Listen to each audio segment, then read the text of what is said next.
หากเอ่ยถึงบ้านผีสิงที่เฮี้ยนที่สุดในโลกต้องมีชื่อของลอฟตัสฮอลรวมอยู่ด้วยอย่างแน่นอนเพราะนี่คือหนึ่งในสถานที่ที่มีชื่อเสียงอันโด่งดังของประเทศไอร์แลนด์และกลายเป็นหมุดหมายของบรรดานักท่องเที่ยวที่ต้องแวะไปสัมผัสความหลอนด้วยตัวเองโดยสถานที่ดังกล่าวถือเป็นหลักฐานสำคัญทางประวัติศาสตร์ทั้งในเชิงสถาปัตยกรรมและการบันทึกเรื่องราวต่างๆมากมายโดยเฉพาะเรื่องราวความลึกลับชวนสยองของบ้านหลังนี้ที่ถูกเล่าขานกันมานานหลายศตวรรษย้อนกลับไปเมื่อประมาณ800 ปีก่อนเรมอนด์หรือเรดมอนด์ฟิตเจอรัลผู้ครอบครองพื้นที่บริเวณคาบสมุทรฮุกประเทศไอร์แลนด์ได้ตัดสินใจสร้างบ้านชื่อว่าเรดมอนด์ฮอลล์เพื่อทดแทนปราสาทหลังเดิมที่เริ่มทรุดโทรมลงโดยครอบครัวเรดมอนด์ได้ถือครองทรัพย์สมบัติชิ้นนี้ไว้นานถึง310 ปีก่อนจะขายบ้านให้กับครอบครัวลอฟตัสและเปลี่ยนชื่อเป็นลอฟตัสฮอลล์ตามเจ้าของใหม่จนกระทั่งปี 1775 เรื่องราวสุดพิศวงก็เกิดขึ้นและทำให้ลอฟตัสฮอลล์กลายเป็นตำนานแห่งไอร์แลนด์เมื่อมีบันทึกเรื่องราวเล่าถึงเหตุการณ์นี้ว่าแอนลูกสาวคนเล็กในครอบครัวที่กำลังอยู่บ้านพร้อมกับคุณพ่อชาร์ลส์ท็อตแนมและแม่เลี้ยงเจนคลิปในค่ำคืนนั้นระหว่างที่กำลังเกิดพายุโหมกระหน่ำมีเรือปรากฏขึ้นบริเวณชายฝั่งและพบเห็นชายคนหนึ่งกำลังเผชิญชะตากรรมอันโหดร้ายชาวผู้เป็นพ่อจึงให้ความช่วยเหลือแก่ชายคนดังกล่าวด้วยการเปิดประตูให้เข้ามาหลบภัยซึ่งเรื่องราวดูเหมือนว่าจะไม่มีอะไรแต่มันกลับไม่เป็นอย่างนั้นชายหนุ่มปริศนาอาศัยพักอยู่ที่ลอฟตัสฮอลล์เป็นเวลาหลายสัปดาห์จนทำให้เขาสนิทกับแอนโดยมีเกมไพ่ที่เชื่อมความสัมพันธ์ของพวกเขาทั้งสองวันหนึ่งระหว่างที่ชายหนุ่มปริศนาและแอนกำลังเล่นไพ่กันอยู่เด็กสาวได้ทำไพ่ตกพื้นและจากจังหวะที่เธอกำลังก้มลงไปหยิบทันใดนั้นแอนก็เหลือบไปเห็นเท้าของชายปริศนาซึ่งมีลักษณะเป็นกีบเหมือนสัตว์ไม่เหมือนเท้ามนุษย์ดูเหมือนชายหนุ่มปริศนาจะรู้แล้วว่าสาวน้อยที่นั่งอยู่ตรงหน้าได้ล่วงรู้ความลับตามเรื่องเล่าที่กล่าวขานกันมาชายคนนั้นได้รีบหนีออกไปโดยพุ่งทะลุหลังคาดั่งลูกไฟเพลิงเหตุการณ์ที่เกิดขึ้นตรงหน้าทำให้แอนช็อกจนแทบไม่เชื่อสายตาตัวเองเหตุการณ์ในครั้งนั้นแอนที่หลงรักชายหนุ่มคนดังกล่าวเธอได้กลายเป็นคนสติฟั่นเฟือนเนื่องจากรับไม่ได้กับสิ่งที่เกิดขึ้นเธอมีอาการป่วยทางจิตทุรนทุรายไม่ยอมกินอาหารเก็บตัวอยู่ในห้องคนเดียวห้ามใครเข้าใกล้เอาแต่นั่งกอดเขาจ้องมองออกไปยังทางหน้าต่างเพื่อรอว่าสักวันชายหนุ่มจะกลับมาหาเธออีกครั้งท้ายที่สุดความป่วยก็ได้พรากชีวิตเธอในบันทึกระบุว่าแอนเสียชีวิตในท่านั่งกอดเขากล้ามเนื้อไม่สามารถยืดเหยียดได้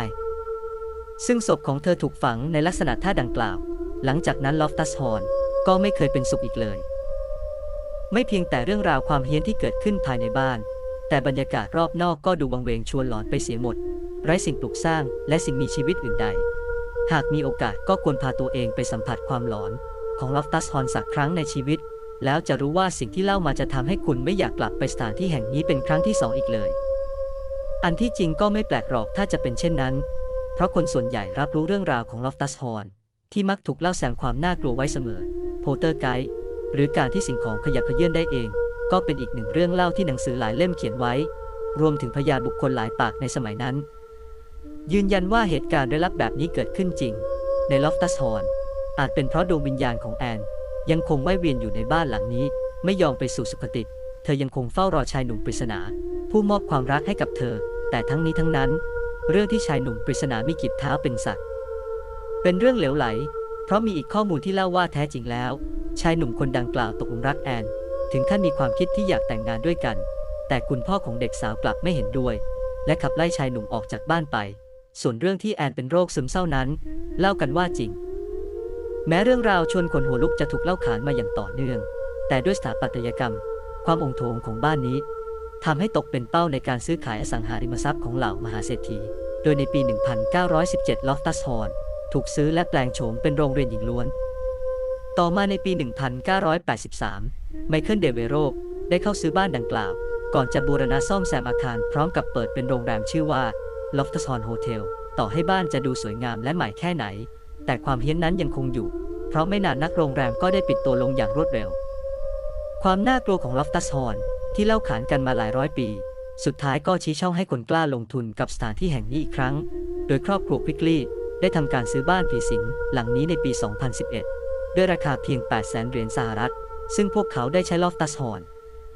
เป็นสถานที่ทำเงินโดยเปิดให้นักท่องเที่ยวเข้าชมความหลอนในปี 2012 เป็นต้นมาซึ่งนี่คือเรื่องราวความเฮี้ยนของลอฟตัสฮอลล์จนทำให้บ้านหลังนี้ถูกขนานนามว่าบ้านผีสิงที่เฮี้ยนที่สุดในประเทศไอร์แลนด์นอกจากนี้ลอฟตัสฮอลล์ ยังกลายเป็นสถานที่ถ่ายทำภาพยนตร์และรายการวาไรตี้มากมายซึ่งความน่ากลัวของมันจะถูกส่งต่ออีกครั้งเมื่อสิ่งปลูกสร้างหลังใหญ่บนคาบสมุทรฮุกกำลังจะเปลี่ยนมือหลังมีการปิดป้ายราคาขายปัจจุบันราคากลางของ Loftus Hall อยู่ที่ประมาณ3 ล้านเหรียญสหรัฐหรือราวๆ100 ล้านบาทซึ่งถือเป็นราคาขายที่ต่ำเอามาก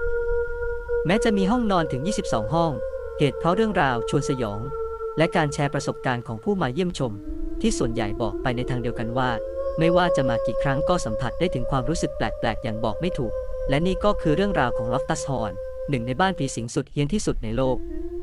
ที่ยังคงถูกเล่าสืบทอดกันมาอย่างยาวนานถึง800 ปี